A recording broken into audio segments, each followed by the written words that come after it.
that they're adapting to a maladaptive system, right? So no, you're well, the system is sick. You're adapting Yep. to a maladaptive system. Like these are unnatural distortions to which we are accommodating. And so we have the result is what feels like physical and mental illness in our bodies. Exactly. Exactly. And I was just looking at something about that yesterday, I think it was. And it's this idea of, you know, we should, there's never been a time in human history where we have been as inundated, right? There's this young Black woman on TikTok and she did this video and it was just great. She was like, so let me get this straight. I'm supposed to eat right, go to the gym, do this, do that, work, do self-care, go on vacation. Like the list that she named is not possible, right? It's not possible. Welcome to Radical Remembering with psychologist Dr. Norissa Williams. This is a weekly conversation where we explore ways we've internalized oppression and consider what it really means to live liberated. Each episode would leave you with intimate knowledge of the liberation process, sprinkle a little healing magic, and leave you with wisdom for your journey. As you get settled in for today's episode, please make sure to like and subscribe. And if you've liked what you heard at the end, please share. Welcome to another episode of Radical Remembering. We have a beautiful guest with us here today. We have Thema Bradford. I can't wait for Thema to be able to share a little bit more about herself, the services she offers, her own personal journeys with liberation, because we don't just have like one liberation journey. We have multiple domains of our life. So we have racial, our mental or developmental trajectory, all those kinds of things. And so we'll think about that and talk about that. So I met Thema. It's funny that we're even still in contact because we met a couple of years ago when I was still faculty at NYU, and I never had the pleasure of having you in class yet, and still years later we're still in touch. So I think that is always such a beautiful thing and testament to not only connection, but connections that are supposed to happen when they happen. So welcome, welcome, welcome. Thank you so much for having me. I'm so appreciative of this space, of the work that you're doing, of the conversation that you're bringing to our community. And so I'm so grateful to be here. Good. So can you tell us a little bit about yourself? Who are you today? Oh, who am I today? That's an interesting question. Let's see. I am a licensed mental health counselor. I did meet you at NYU when I had made this decision at 45 years old to go to grad school and become somebody's therapist, and finally got here. I am in private practice, elevated self counseling, coaching, and consulting. I am a Reiki master teacher, healer, and practitioner, and longtime mindset coach even before I went to grad school. So I firmly believe that if you change your mind, you can change your life.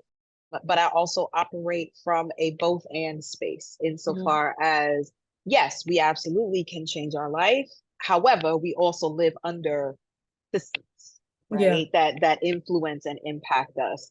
And so it's about finding that sweet spot between moving within the systems, but still experiencing autonomy and agency to some extent within those systems. So that's my bag. Oh, I'm somebody mama too. She's at school. And I'm a cat mama as well, and they're sleeping. So we're gonna keep our fingers crossed that they stay that way. If they wake up, it won't be the first time we've had a cat on the show. So I want to start with elevated self. Why'd you choose that name and what does it mean to you? Oh, that was a long time coming. There were a lot of tossing around different ideas. I think that I wanted something that would encompass this idea of vibrational frequency, right? And elevating your vibrational frequency. Because being a Reiki, coming from the Reiki field, very much the idea of energy and vibration within the context of healing. So that's kind of where the elevated piece came from. And then the self piece is, I have a saying, all roads lead back to the self, right? Because things can happen outside of you, but you get to decide how you meet those things, right? And so all roles ultimately come back to us and how we engage and are in relationship with what's going on. And then I love the way that it flows. I did that on purpose. Elevated self-counseling, coaching, and consulting, because I'm just, as your therapist, here to help you develop a better relationship with yourself, right? I'm here to teach someone to fish. I'm not here to give fish, Mhm. right? So elevated self-counseling kind of subconsciously, I want people to understand, like, yeah, you are the one that is doing this, right? You are elevating yourself, and I'm just sort of along for the ride. So it's like low key empowering, and that I think was my like nefarious ulterior motive to Yeah. empower people. I love it. And I mean, those that hear and those that know that it's not low key, it's high key for us that hear it, right? And Mhm. I love that too, because I think of myself as I don't think of myself like when we say healers or when we say what have you, I think of the work of a healer not as though they are doing the healing, but that they're creating the context for the healing. And it takes the individual within that container to enact that Yep. healing, to be able to do, for themselves. Like, you don't need me, you need you. So, Exactly, right? Because it's the difference between theory and practice, or hearing it and embodying it, right? And the mhm, goal is to get to a space where you embody it so that you're moving forward in the world like that long after I'm gone, mhm. right? And so you don't need me to do that. That's the sort of subliminal message I want people to get. And I love that. So I also want to ask another question too that came up just now in your introduction. I know, I mean, because I've taught in this master's program, people come back at all different ages, particularly to fields of counseling. There are people who used to be lawyers and marketers, and a lot of people who came from marketing. Mm. People who were Mhm. teachers and speech pathologists, and they come at a varied age ranges. I know though, for some people, they'd be like 45 and going back to school. I don't think I can do it. I'm not going to do it. I'm too old for that. How were you liberated? But I sense that this is your personality anyway, but how were you liberated from that construct of age and what people should do when? Whew. It's because age is a construct. You just said it, right? Like, and I had a really, I'm not going to take it all on myself. I had a really powerful example because my mom, she's only 21 years older than me. She had me really young, and I'm her second child. She's 19 when she had my brother. And she at 39 decided she was going to go to medical school. Mm, So she was a nurse when I was a kid, right? So that she could provide for us and such.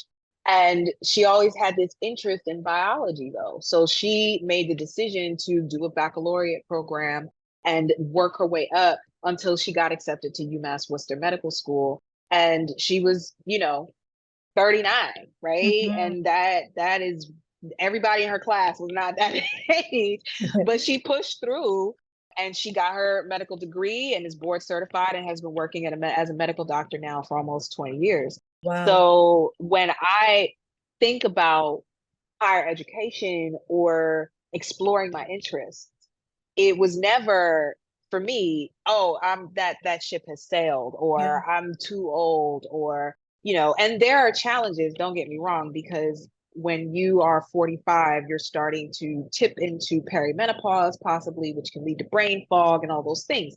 So like my brain is not maybe as someone who's 25, right? But in this particular instance, I really felt like it balanced out Yeah. because I'm able to bring a layer of living wisdom, right? Like lived experience wisdom to the table with my clients. And they really appreciate that. And so it's almost, in my mind, it's like flipped, because I think to myself, like, if I was 27 years old, I don't know how I would be able to relate to these clients. And I might have to fight for their respect. And, but being that I'm about to be 50, right? And did this program at 45, clients come in the room with a level of respect, right? Collaborative respect. And so for me, going at 45 was just like, this is what I feel like doing now at this juncture in my life. I am low key over here debating whether to do a PhD program. And I'm just like trying to pump the brakes on myself. Like, I don't want to be 56 years old still studying.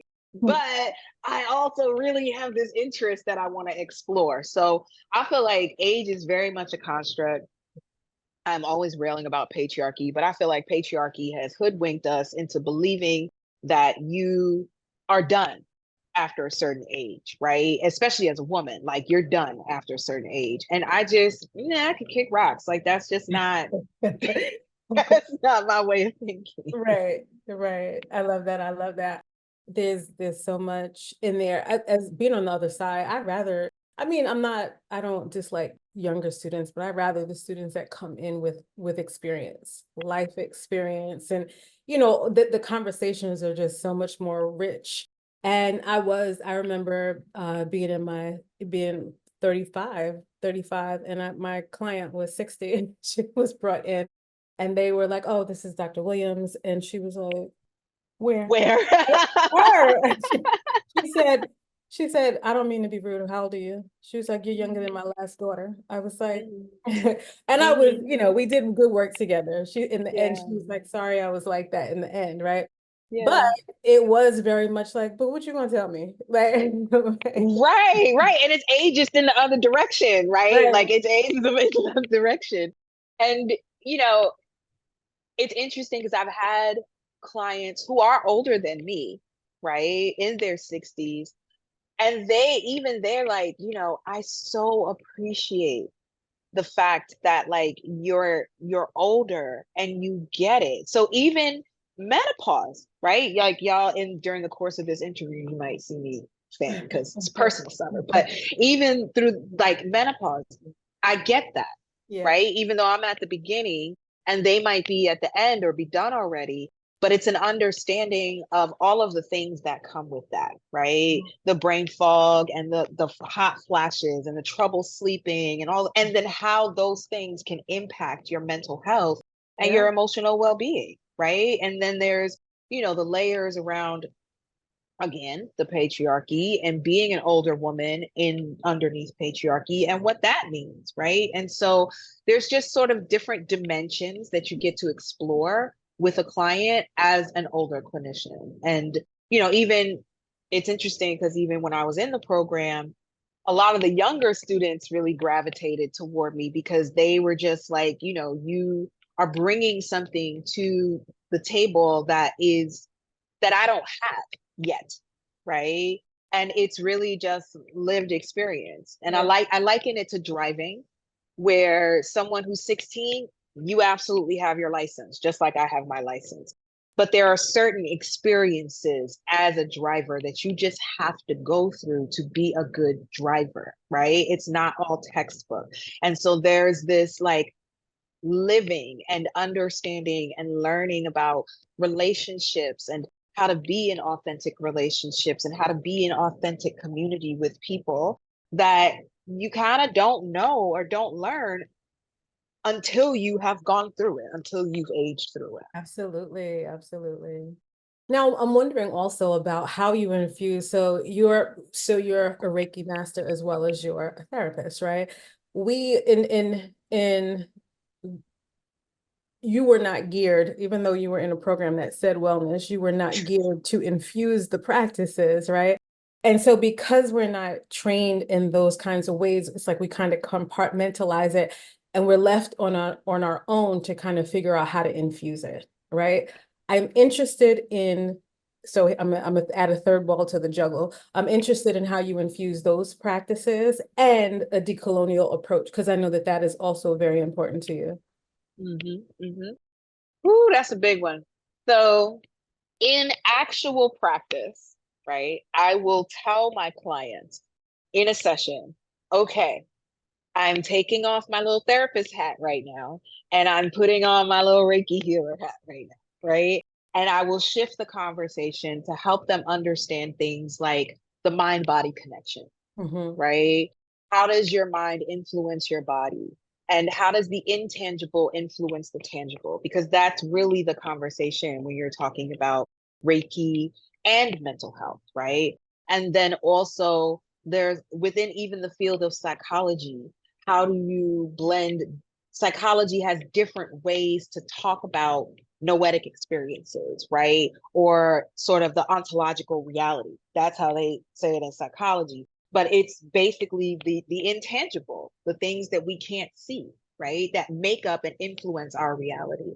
So when I'm blending them together, a lot of times it's around a conversation that I'm having with clients to help them to see themselves as more than just their physical body, right? Or their physical environment, and to help them to understand the power that their mind has, right? And then I'm able to take them into a deeper understanding of themselves as an energetic being, right?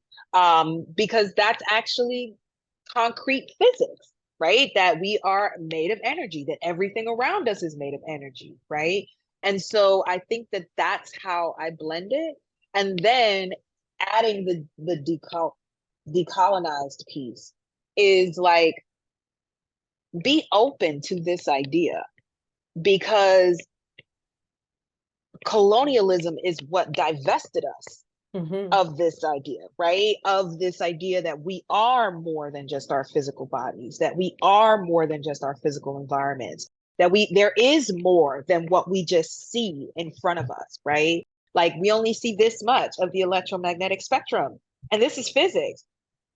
All of this is out here that gets ignored, right?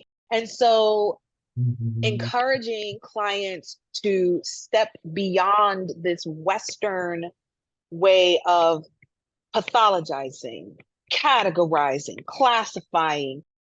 If you enjoy listening to Radical Remembering and would love to get the season drop before everyone else, if you want exclusive invites to live and virtual events and could benefit from daily liberation inspiration like affirmations, thought-provoking questions, and daily guidance, then download our free app Living Liberated in the App Store or on Google Play. You can also find the link below in the description box.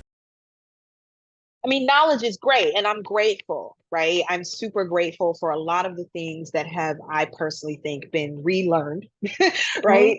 But that being said, it doesn't account for everything, Yeah. right?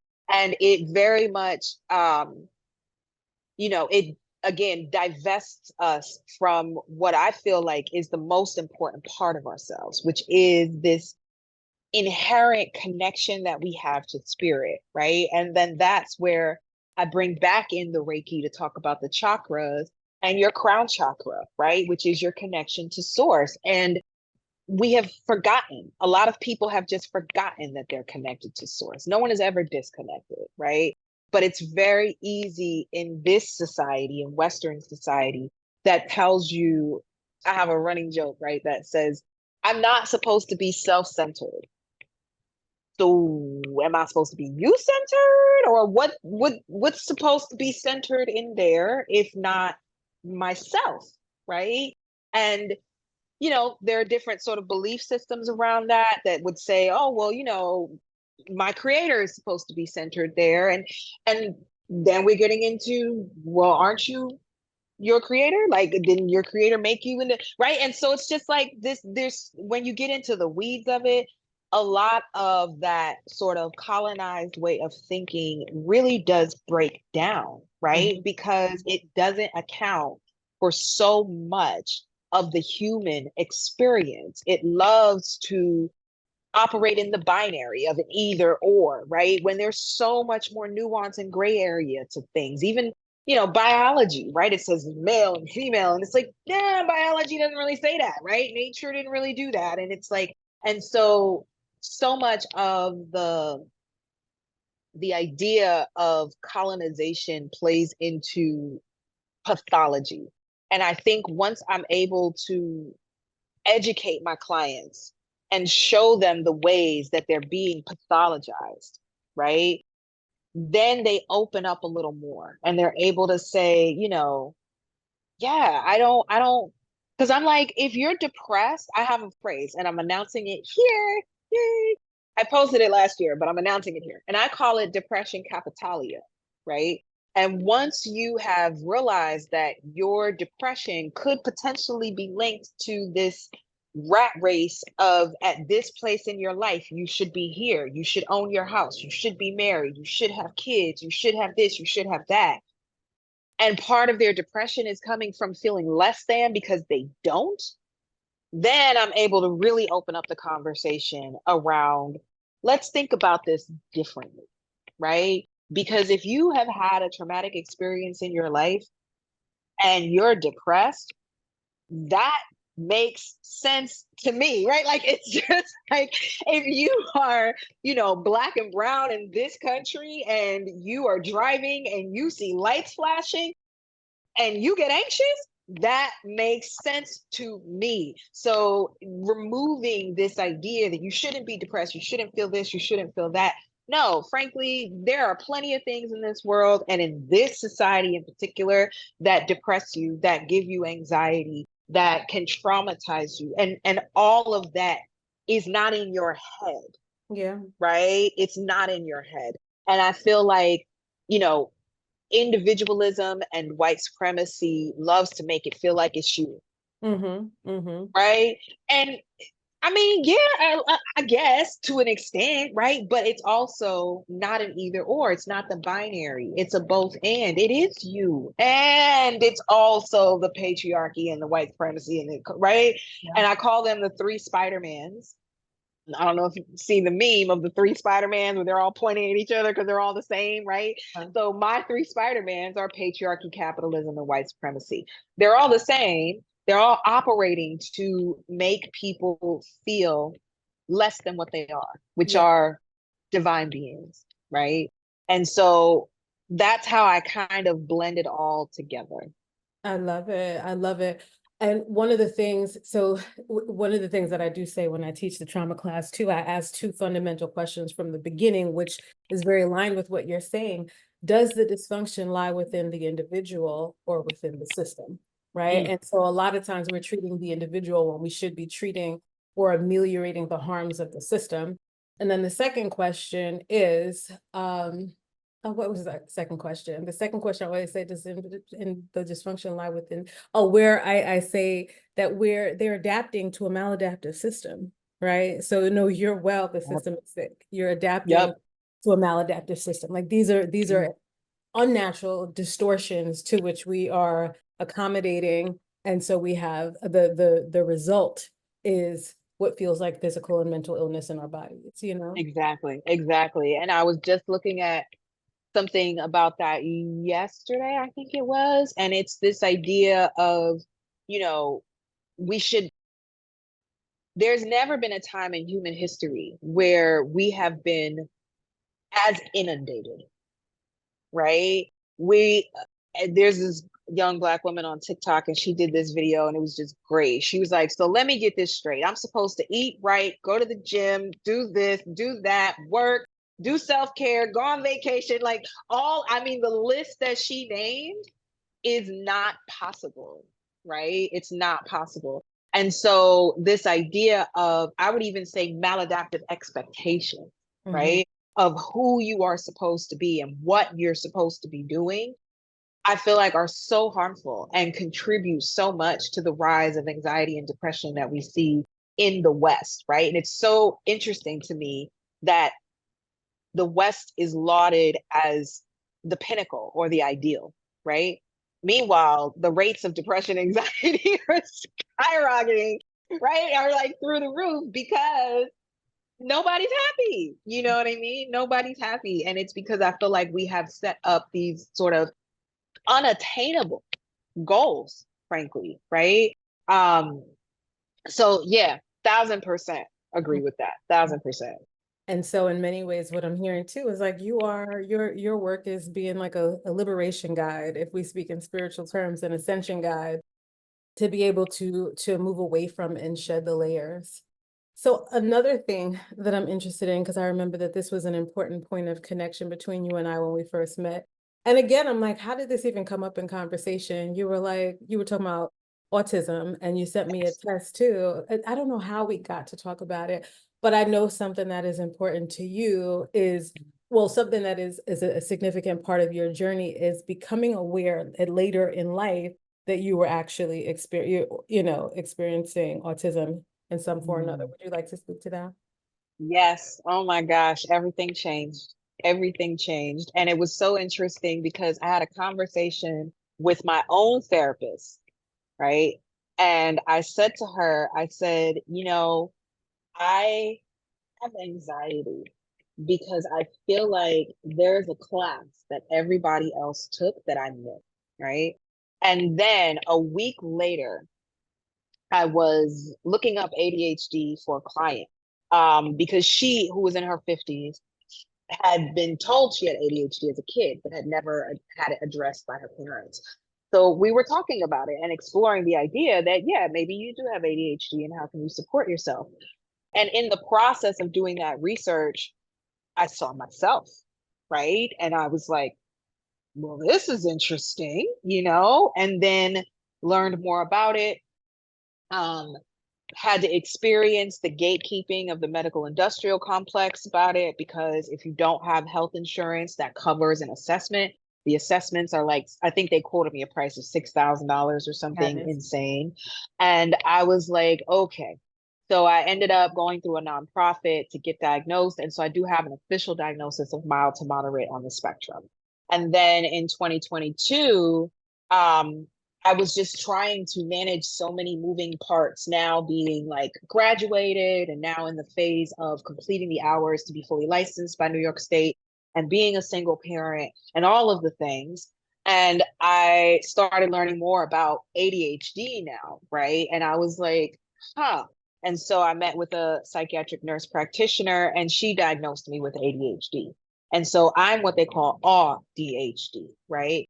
And whew, those years from 2021, I mean, I want to say I'm still processing, but it's kind of settled a little bit.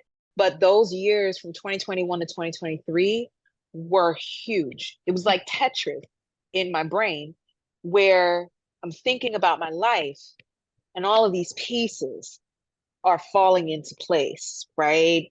And I'm like, oh, that's why, And so it was so incredibly liberating to know I wasn't wrong, right? That was the key, because I had felt so different my whole life. I had felt so just like I'm missing something. There's something that everybody else knows that I don't know. And I don't know why I don't know, Mhm. right? But I don't know. And I always felt out of step, right? And so finding out that, oh, I am different. I do process information differently. I am experiencing the world differently, right? That was so incredibly affirming Yeah. and liberating. And I saw a great meme a few weeks ago, and it was like, before I had my diagnoses, because people are always like, well, you don't want labels. And it was like, well, before I had my diagnoses, my labels were weird, Mhm. lazy, right? Like, real pejoratives. And it's like, no, now I have a label that is explaining all of that. And I'd rather have the label that explains all of that than to just be like, oh, Thema, why are you just sitting there on the couch and you can't move? And, you got all this list of things to do. But and everything in me wants to get up and do them and I can't, right? But I didn't know there was a term for that, which is ADHD shutdown, right? Or autistic burnout. I didn't understand why someone would give me instructions and I had to ask again. And then I had to ask again because I didn't understand. And now I know, oh, it's because I need you to tell it to me this way so that I understand, right? Mhm. So even when I took the mental health counselor's exam, the NCMHCE, I think I was really frustrated with how geared toward neurotypical people it Yeah. is. And there were so many instances where I had to reread the question and reread the question and reread the question to make sure I was understanding what they were asking me. And before I had my diagnosis, I would have just felt dumb. I would have just felt stupid, like, oh, well, I don't get it. Right. And I know I'm not stupid, but I would have felt like it's me and I just don't get it. Whereas now I can say, oh, this is written for neurotypical people Mhm. and not for me. And so therefore, I don't have to feel like this is on me. Right. And so it kind of spread the wealth around. And so it was, I can't even express how liberating and life altering it was. And it inspired me, first of all, now that I know that I'm a Black woman who is just now finding out this later in life. I was 47 when I found out, right? And I was like, oh, so now when I work with Black women, I can almost spot it in them, Mhm. right? And I won't say anything unless they start really beating up on themselves about their inability to do something or the challenges that they're facing. And they're internalizing that as a reflection on them, and it's impacting their self-esteem. And at that point, I will say, well, have you thought of this? Maybe this might be a thing, right? And then I start talking to them about it, and they're like, that's me. And it's like this light bulb goes off, right? And so it inspired me to launch a group. It's called Late Pass. Love it. Mhm. And it's a group that I launched back in June of 2024. And it really is around finding community, right? Because it's for Black women, and finding community of people who reflect you, but also, excuse me, helping you to process all of the emotions that come up, right? Because it's not just feelings of liberation and joy of finally finding out. There's grief for all of the time that you've lost, right? There's anger because how did nobody catch this? Mhm. You know, how did the adults in my life not catch this and support me? Liberation is 100% about being in right relationship with our power. It's so easy from day to day to disconnect from our source and forget who we really are. On our app, Living Liberated, we have the tools to keep you plugged in. You'll find a library of affirmations, guided meditations, guided journeys, and tapping sequences to keep you in a state of alignment with who you really are. Topics range from self-love, healthy relationships, activating our DNA, to guided journeys with your ancestors. Download our free app, Living Liberated, and start your free 7-day trial now in the App Store or Google Play. You can also find the link for Plugged In the description box below. And so there's a full spectrum of emotions that can come with finding out later in life that this is how your brain works, right? And I was thinking about it when you were saying earlier about the container, right? It's like there's the processing of, you still got to live in this container, right? And yes, now you're different, but the container is still the same, you know? And so how do you now, knowing that you have this diagnosis or knowing that your brain operates this way, move within this same container that's going to marginalize you, that's going to, cater to a neurotypical brain? How do you move within that? And then at that point, I'm able to offer tips and tools and life hacks. And, number one requirement that I have for all my clients, but especially my neurodivergent clients, is grace. Like, how do you give yourself grace? How do you extend yourself the compassion, right?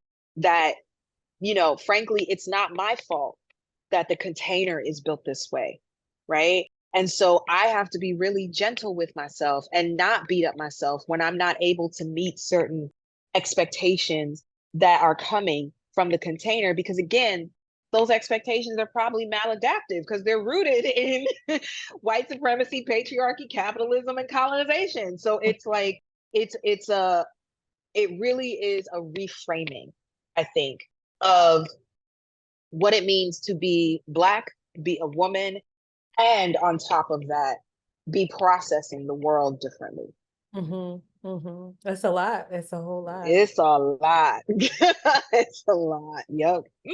And so what's glaring to me too also is just this conversation of liberation and multi-systemic liberation, right? Multi-level, I should say.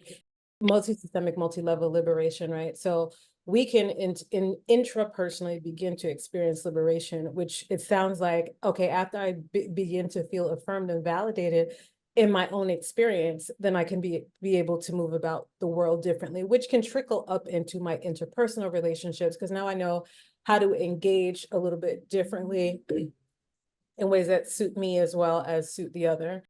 right? But we still have institutional and ideological oppression and systems that are shaping our everyday existence, right?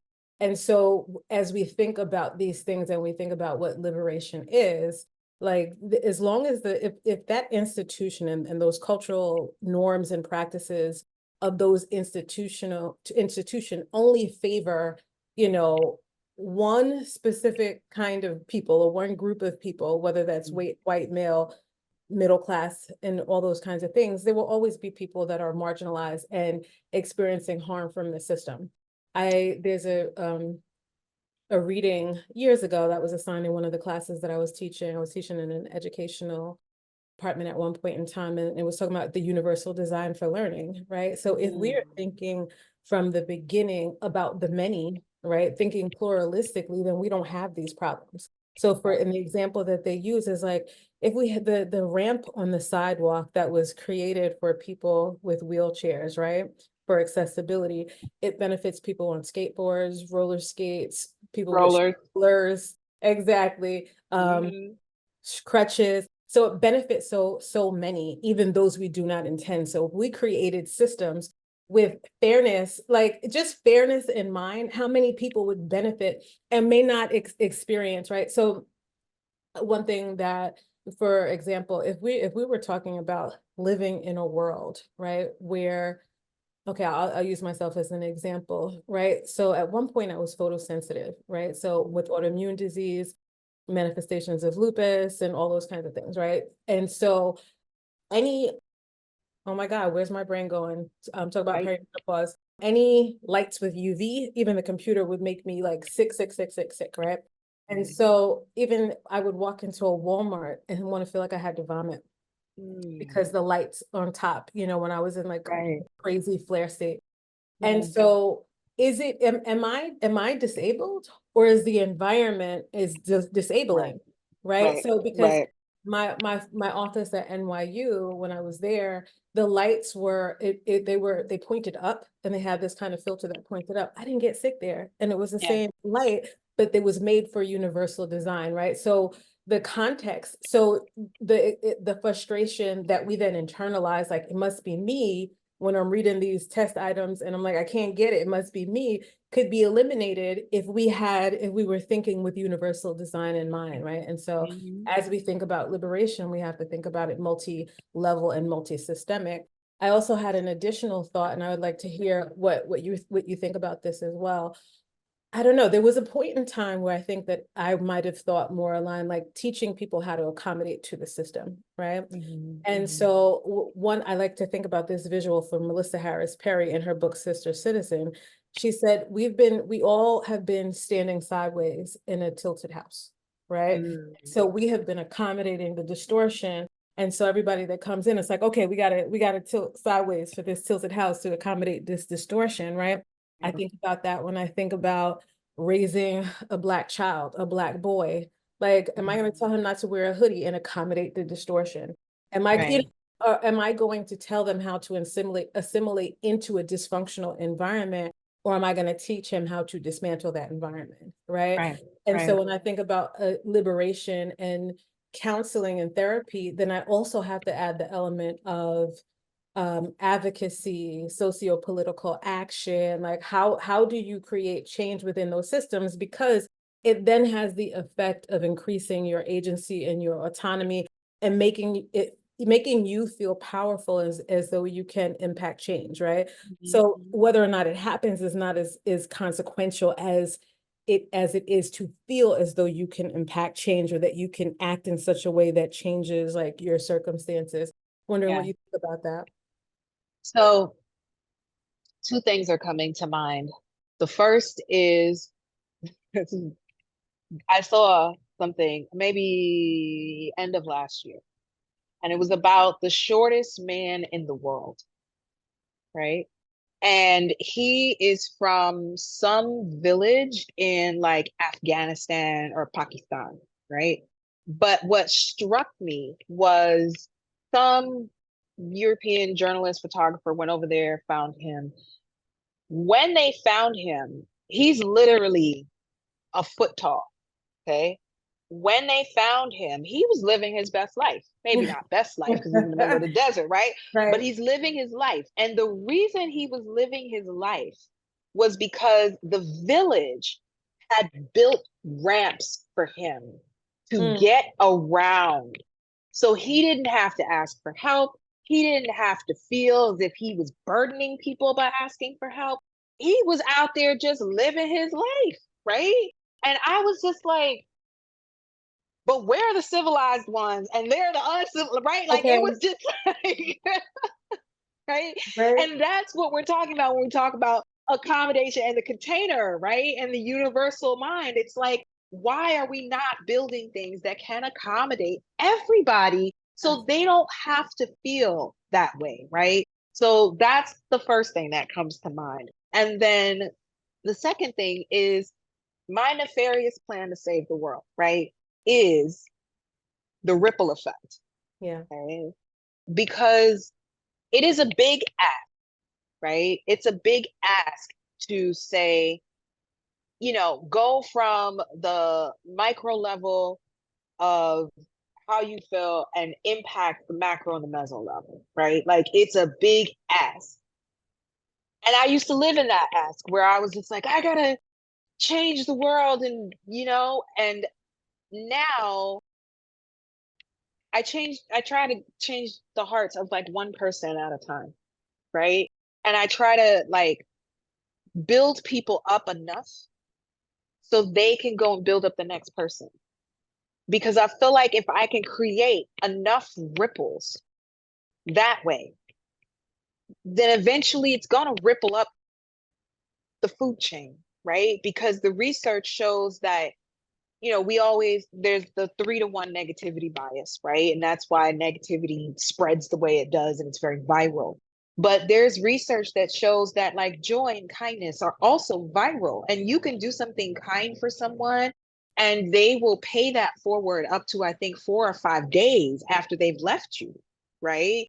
And so my way of moving through is like, I'm going to do this ripple effect. I'm going to try to support the people within my sphere of influence, right? Because the other piece is if you do get too big, you can start to feel helpless. You can start to feel overwhelmed. You can start to feel like, well, what's the point, right? And I've absolutely full transparency had those moments also, you know? But then I drill down, I come back down to that micro level of saying, let me teach my child, right? My child will tell you all about the patriarchy. She's 9.5, and she will tell you all about the patriarchy and white supremacy and capitalism and like how they are impacting us. And then if I can just help my clients to feel better and feel better about their place in the world and feel empowered about their ability to affect change in their world, Yeah. right? Then I feel like at some point, we're all, to bring it back to energy, we're all walking through each other's auras anyway. Mm-hmm. So if those auras can be healed a little bit more, if we can be, eventually our worlds will intersect, Yeah. right? Eventually they will come together. And if enough people, to your analogy, or to Melissa Harris Perry's analogy of the leaning house, if enough people step into the house and they decide they're not going to lean, they're going to stand straight up, eventually the house is going to stand straight up, right? But It'll if be everybody dismantled. keep right, if everybody keeps coming into the house and we all just say, okay, well, let me go lean, let me go, eventually the house gonna tip over, right? Because it's just the nature of how that works. So I hope that I'm answering your question, but I want to say that I go with this idea of the ripple effect. And then I just give it up to the creator and the divine and say, I'm going to do my part to the best of my ability. And my part is empowering people to understand that they can absolutely affect change, that they can absolutely impact, at the very least, the others around them. Mm-hmm. Right. And, you know, we we make up society, right? Each and every one of us as individuals makes up society. So at some point, my hope is that we all will take responsibility for that and accountability for that, and really lean into affecting change in the ways that we can, Yeah. right? And I feel like that's all we're ever asked. It doesn't have to be. There are people like Oprah or, pick somebody else, right? That will affect change on bigger scales. Okay. And that's maybe what they came here for. But like, that doesn't have to be each and every one of us. It doesn't have to be this huge thing. It can be something as simple as being in community with your neighbors, Mhm. right? And like, you know, being in community with their children and making sure their children are safe as much as my child is safe, right? Or, being in community and supporting my girlfriends, right? As they want to maybe go to grad school at 45, right? So it's just the idea of, yeah, the way that things have been done, it hasn't served us, it hasn't healed us, it hasn't supported us. And so it's just time to do something different. And I felt that way for a long time, but I feel like other people are coming along now, right? Because they're realizing that no, this isn't going to work. This isn't sustainable. My hope was COVID would be this big wake up call for everybody, but here we are, right? And it's just Mhm. like, so yeah, I operate with that lens of I'm infinitely more powerful than I probably realized, Mhm. right? Because we have very lasting effects and our energy goes out. And then B, if I can shift and reframe for one person, Yeah. then they will hopefully go forth and do that for somebody else. Yeah. I hold a similar worldview in the sense that I think that the individual is the collective and the collective is the individual. So what you do, Exactly. I mean, literally inside the body is a whole Mhm. ecosystem, and that ecosystem is representative of the ecosystem that exists in the outer world as well, because we are one and the same, right? And so when we are experiencing harmony internally, we are radiating that out in our auras, like you said, and it is affecting the collective 100%. And also, just to put it in context, when I was speaking about like activism and multi-level effects, I wasn't necessarily speaking about like the Oprahs or the whatevers. I'm speaking Right. about when you're at work and they are doing something oppressive, advocating for yourself, or even as something as small as they have an office that accommodates. So for example, with my autoimmune issues, thank God I am not symptomatic for a couple of years now, because again, when we're talking about managing environments, once I've managed environments and left toxic systems, I've been all right, right? Yeah. Hmm. But having been socialized as a Black woman in this world, it wasn't the norm for me to reach out for help, right? So I definitely, a point of activism for myself was calling up the Office of Disabilities or whatever and finding out, what do you have for me? But COVID hit, so I never got it, but they were going to supply me with this anti-fatigue mat for underneath my desk. They were, there were a bunch of resources that were available to me free, right? So, but had I not acted in my own agency to be received, then we have systems where that is non-existent, right? Because I've taught Hmm. at a school before where there was intentional, that person is not there anymore. I'm rolling my eyes hard at what my experience was like there, but they were putting me, they knew that I had health issues, autoimmune health issues, and then I had a son who was 8 years old at the time, right? And they were putting me on, like, I put me on to teach classes that end at 9 o'clock, but also to start my day with meetings at 9 o'clock. That's 12 hours. I'm a single mother. Like, what are you doing, right? And of course, not of course, but when I advocated for myself because of their own limitations as a human being, and because of the ways in which they were hoarding power and had a Yeah. distorted relationship with power, Yeah. I was targeted, which is how you ended up meeting me. This is why I ended up at NYU. But point of the story is that agency, and I think, and there's something that you said in there, I think that we should always be assessing, is this more than I can give at any given moment? Yes. Or do I have the resources to continue this fight? And if you do, push and give those resources, because you're affecting change for somebody else. I had heard, and I don't know how true this is, but I had heard Monique, I don't know how true what Monique was saying, the comedian actress. She had said that she had heard Oprah, not Oprah, Whoopi Goldberg. So this is the part that I'm not sure how true it is. I don't like to be like hearsay, and I don't really know how true it is. but she had said that she had reached out, but this is an interview that you can see like on YouTube or everywhere, anywhere. She had reached out and, or somehow she heard Whoopi saying like, girl, just take, just take the money and worry about yourself, right? Don't, because she was at a point where Monique was like, no, if I accept this, then that's going to be what everybody else behind me accepts.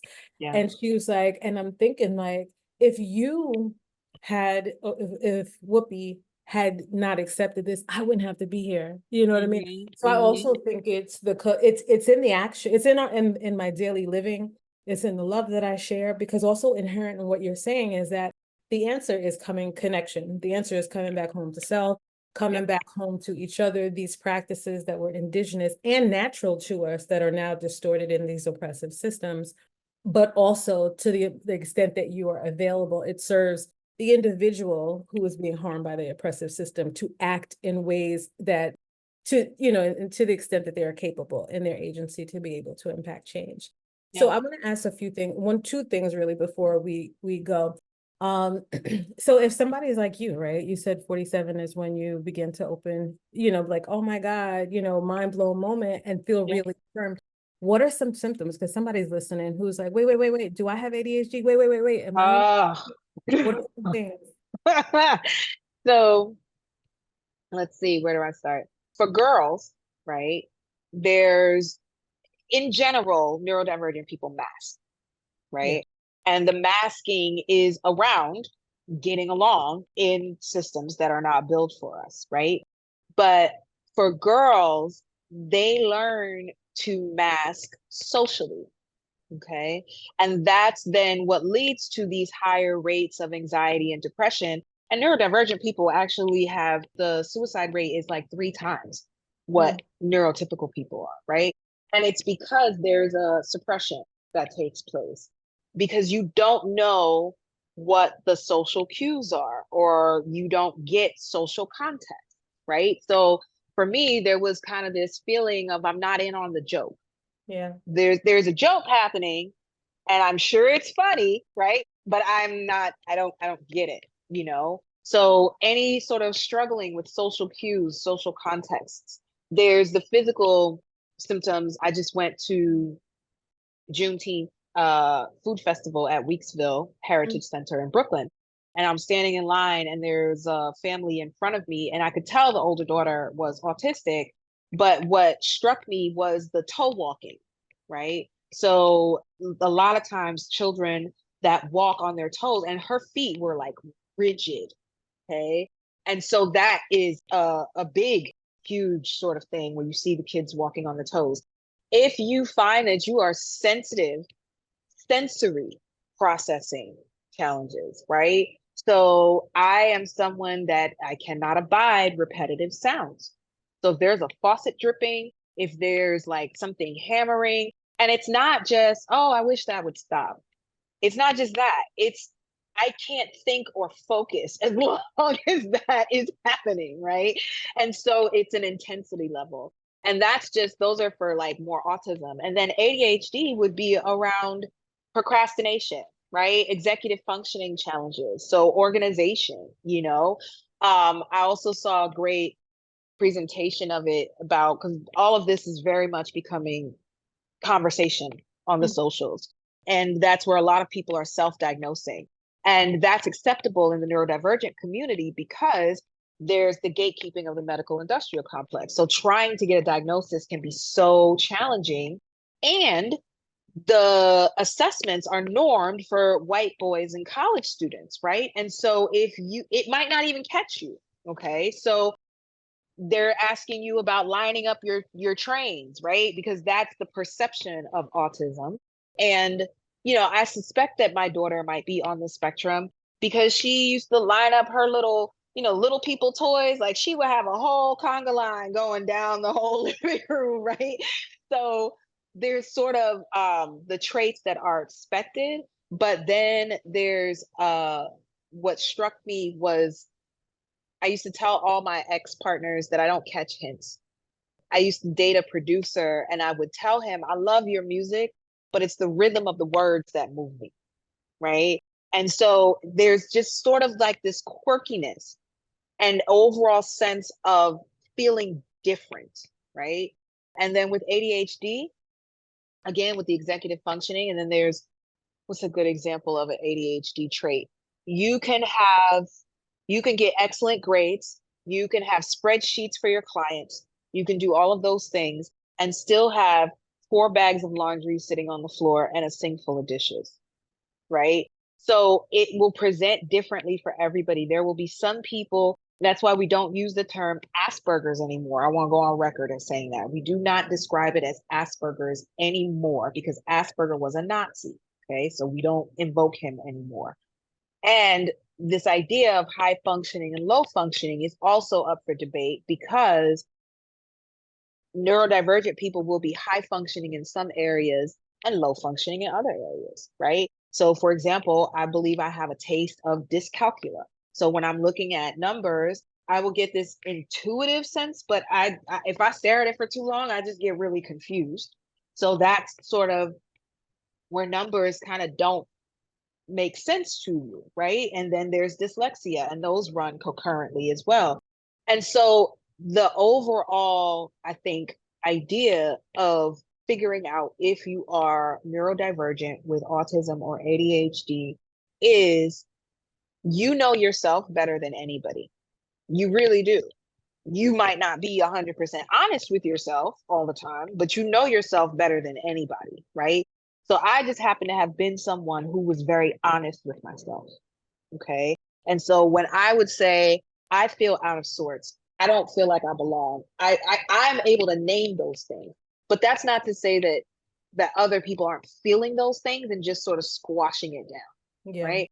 And so I think that if you feel that there's something off, you feel like this society is exhausting, because that's really, it is incredibly exhausting to be neurodivergent in this world, right? And literally neurodivergent people, autistic people need more sleep. Like that's part of the research. So if you find you are exhausted, you come home from work and you are sitting like a bump on a log, or you come home from work and your partner does one little thing and you're losing, right?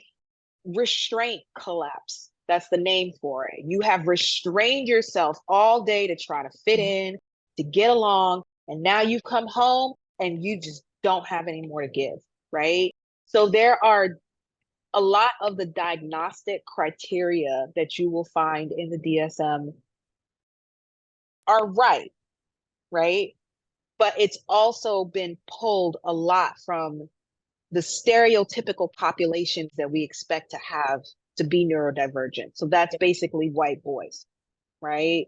So digging a little deeper, and if you're someone who, for example, I did not realize that everybody did not rehearse in their head before they had conversations. I thought everybody did that. Mm-hmm.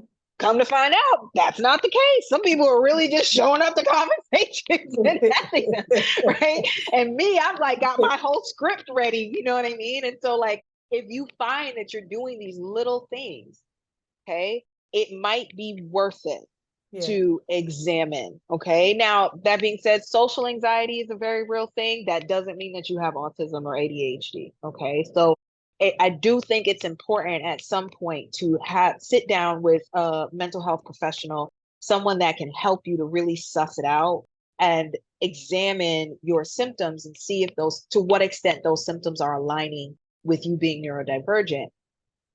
But that being said, again, we know ourselves better than anybody else. And I feel like I read a great article a couple of years ago that said that the rise of neurodivergence, people understanding that they're neurodivergent, is the first shot across the bow of classism. Because for a very long time, neurodivergent people were made to believe that they were like one here, maybe one there. You're abnormal, right? But now everybody's finding each other online. We're seeing how many of us there are. And it's like, oh, we've all been hoodwinked about this. Mm-hmm. So if we've been hoodwinked about this, what else have we been hoodwinked about? Mm-hmm. Right? And so it's making people really start to question these social constructs around normality, right? Around what is considered normal. And I love to tell people there's two last things I just want to say about neurodivergence before we jump off. So to the best of my knowledge, the term neurodivergence was coined by a Black woman. I forget her name, forgive me, but that term was coined by a Black woman. And that is to describe just the diversity of the human brain, right? Neurodivergent was coined by a white woman who has gone on record to say she wishes that she didn't coin that term. Hmm. Because as soon as you say neurodivergent, the question is diverging from what, right?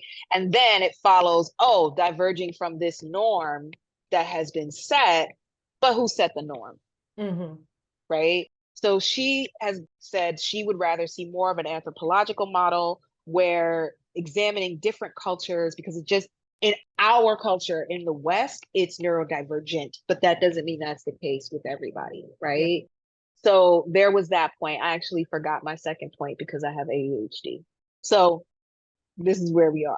And you see how easily I said that, right? Like I don't operate from a space of shame with it. I speak about it openly because I really, really, really want to dispel the myths around it, what it looks like, how it shows up for people, right? So I very openly talk about being neurodivergent. And my hope is that we will gravitate away from that term. There is a researcher I follow online, and they have coined the term neuroindigenous, which I like, right? Oh, this is what I was gonna say. Nature trends toward diversity, right? Because of the survival of the species. It trends toward, so we have trees and we have all kinds of trees. We have fish, we have all kinds of fish, right? But somehow nature only made one kind of brain, just one. And that doesn't make any sense. It's completely illogical when you think about it like that. The more logical belief is, oh, yes, and nature created all kinds of brains too, right? And then there is growing research. This tickled me so much. There's growing research that autistic people helped humanity survive the Ice Age because we pay such close attention to detail, right? And that ADHD people help push humanity forward because of the impulsivity, because we are the risk takers that throw care to the wind and just do things, right? And it's a problem now because we've created a society where we tell students you got to sit still for X amount of hours and just pay attention, right? Whereas if we created a society where we played toward people's strength, it would look completely different, right? So that's where I will land my plane. I love that. So the last thought that I have in reference to you saying that is just that, what am I saying? I'm thinking three things, three different ways. So what this thought of template breakers, right? ADHD, autism, like dismantling the systems as it were and recreating worlds anew. And I think that that's something to like really laud and to celebrate. My last and final question, and of course we will put this information in the description box, is so late pass. You said, did you say, is it for people of all ages? Is it for a specific age group? It's for women who have been diagnosed later in life. Okay. Because some of the things that we're going to process or we have processed or we do process and talk about are connected to lived experiences, right? So, for example, I have a client who did have to be put on a psychiatric hold because of self-harm, because they had just gotten to a point where they couldn't deal anymore, right? And so their experience coming into this group, seeing themselves reflected in that way, my hope is that they are feeling liberated, that they're feeling like they're reflected, right? And so yeah, I want to say that it's for older women only because of the lived experiences that come with not knowing that you are neurodivergent. And is it virtual or in person? Absolutely virtual. Yes. Okay. That's great. That's great. Yeah. That's great. Yeah. So thank you so, so much. I think that this was enlightening on so many levels. Is there any last thing you want to say to the audience? Um, Thank you so much, first of all, for having me. I really appreciate it. I appreciate the platform and the space, and I love talking to you anyway. But I think that I would say, you're okay. Mhm. You're okay, right? Like, yeah, life happens. It hurts. We've had some experiences that have left scars, but and this is really how I operate with my clients. You're already whole. You just have to remember that, right? Mhm. And the experiences that we have in our lives that hurt, they can help make us forget that, right? And that speaks to, soul loss and soul retrieval and fracturing and things like that, right? But that doesn't make you less than, you're okay. And I feel like when my clients come in and they may not feel okay, and we're not talking about feeling, right? We're talking about as a being, as a human, you are okay. You're awesome already. And that's the place that I'm operating from, right? So my hope is that people will operate from this, and maybe it's because I'm a Leo, and Leos, we think we're awesome, but we also think everybody's awesome, right? And so it's just like, if you operate from a space of, yeah, I am okay and I am awesome, right? Then it's a lot harder for the rough waters to get in your ship and sink Mhm. your ship, Mhm. I love right? So I think that I would want people to know that they're okay. it. Mhm. They're okay. Mhm. Thank you. Such a beautiful note to end on. Have a Mhm. great day and see you all next time. Thanks for listening. If you've loved what we've had to share and want to be the first to get releases of our new episodes and learn about events, download our free app, Living Liberated, in the Apple or Google Play Store.